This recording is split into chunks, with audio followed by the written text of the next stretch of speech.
The sky burned gold over the Arizona territory as the last echoes of gunfire faded into the desert wind. Samuel Hale, a widowed rancher known for his quiet strength, stood outside his weather-worn barn, staring at the horizon as if answers might rise from the dust. Life had been difficult since his wife passed, just him, the cattle, and the endless stretch of lonely land. He preferred silence, preferred avoiding town, preferred the company of horses over people. But that evening, fate brought someone into his path who would change everything. He heard a faint thud, heavy, slow, and unsteady, coming from the edge of his property. Samuel cautiously gripped his rifle and approached, expecting a wounded deer or a rustler. Instead, he found a young Apache woman collapsed near the dried creek bed, her breathing ragged, her clothes torn from travel, and her tall, powerful frame trembling from exhaustion.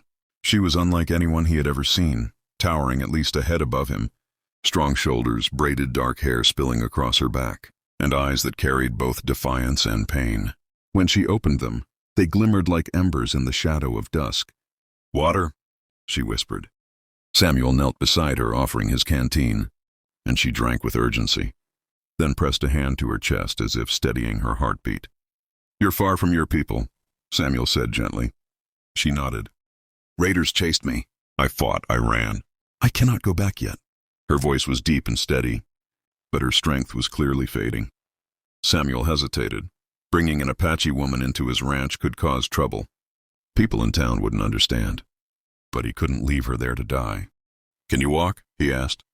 She tried but stumbled, falling against him with surprising weight. He steadied her, guiding her slowly toward the ranch house. She didn't resist.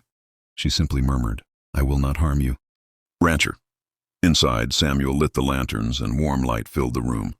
She lowered herself onto the wooden chair carefully, her height making it look too small. Her presence alone dominated the space, but she moved with quiet dignity. "My name is Niyara," she said. "Daughter of Tala, warrior, hunter, I do not often fall." She seemed embarrassed, almost angry at her own weakness.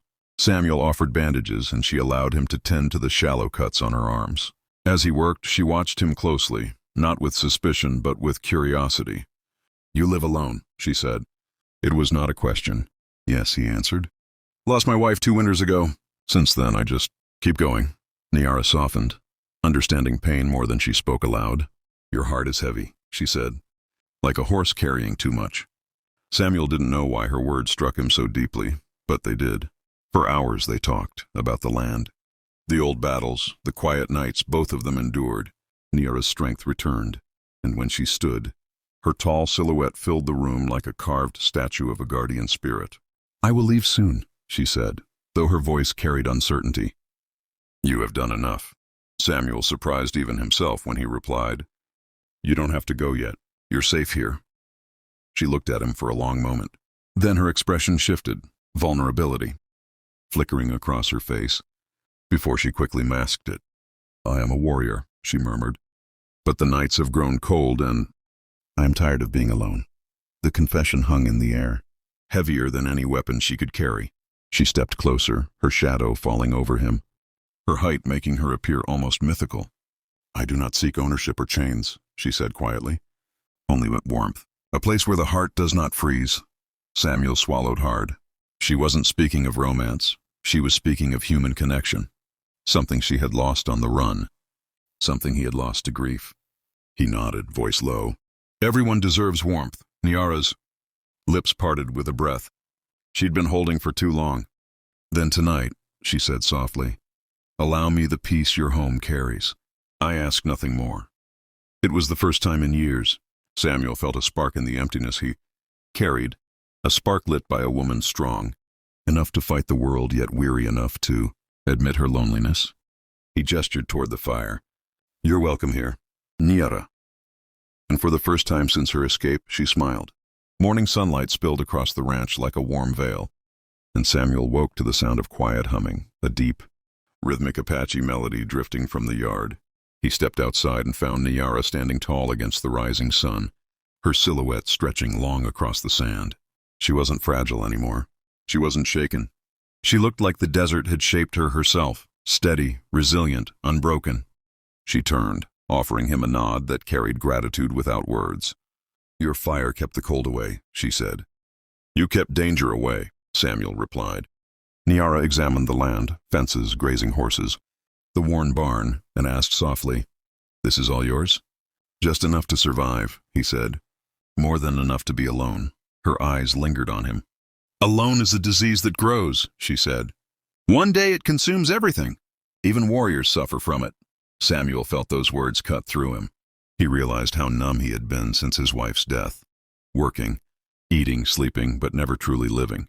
Niyara walked closer, her tall frame casting shade over him. "You helped me when you had no reason," she said. "In my people's ways, such kindness creates a bond, a path between spirits." "I didn't do it for reward," Samuel murmured. She tilted her head. "I know. But I offer something in return." He waited, unsure. She took a breath, not shy but deliberate, careful. "I want a place to regain my strength. A place to breathe without looking over my shoulder." Then her voice dipped lower, filled with emotion she rarely expressed. "And I want warmth, not only from fire but from another soul." Samuel stepped back, startled, not by the words, but by how deeply they mirrored his own emptiness. "Niyara." She raised a hand to silence him. "Do not mistake me. I do not ask for ownership or promises you cannot keep. I do not ask for a man to claim me. I ask for a man who understands sorrow and survival. Someone who knows the weight of silence." She looked down at him with eyes that held storms and softness all at once. "I ask for you, if your heart allows." Samuel felt something inside his chest shift. The heavy grief loosening, replaced by a warmth he thought he'd buried forever. He looked up at her, really looked. The strength in her stance, the wound slowly healing on her arms, the quiet longing she tried so hard to hide. "Niyara," he said gently, "I haven't let anyone close in years. I'm not sure I know how anymore."